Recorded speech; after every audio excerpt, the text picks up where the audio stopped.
ଜୟ ଜଗନ୍ନାଥ ସାଙ୍ଗମାନେ ଆଜି ମୁଁ ତିଆରି କରିଛି ଖୁବ୍ କମ୍ ସମୟରେ ମିଷ୍ଟି ଦହି ବା ମିଠା ଦହି। ସାଧାରଣତଃ ଦହି ବସିବାକୁ ବହୁତ ଟାଇମ୍ ଲାଗେ, କିନ୍ତୁ ଥରେ ମୋ ହିସାବରେ କରିକି ଦେଖିବେ ବହୁତ କମ୍ ସମୟରେ ହୋଇଯାଇଥାଏ।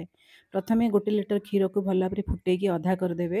ତାପରେ ଗୋଟେ କଡ଼େଇରେ ଚିନି ବା ଗୁଡ଼ ନେଇଯିବେ। ନେଇକି ଟିକେ କାରାମାଲାଇଜ୍ ହେଇଗଲା ପରେ ସେଇ ଯେଉଁ କ୍ଷୀର ଫୁଟେଇକି ଅଧା ହେଇଥିବ ନା, ସେ କ୍ଷୀରଟାକୁ ଦେଇଦେବେ।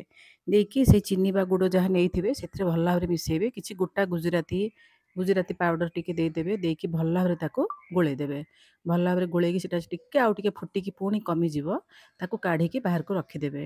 ତାପରେ ଗୋଟେ ଟିଫିନ୍ କ୍ୟାରିୟର ନେଇଯିବେ, କିଛି ଦହି ନେବେ, ହଙ୍କଡ଼ ନେବେ, ଦହିର ପାଣି ନଥିବ, ତାର ବହଳିଆ ଦହିଟାକୁ ନେଇକି ସେ ଟିଫିନ୍‌ରେ ଭଲ ଭାବରେ ସ୍ପ୍ରେଡ୍ କରି ଦହିଟାକୁ ଫେଣ୍ଟି ଦେବେ।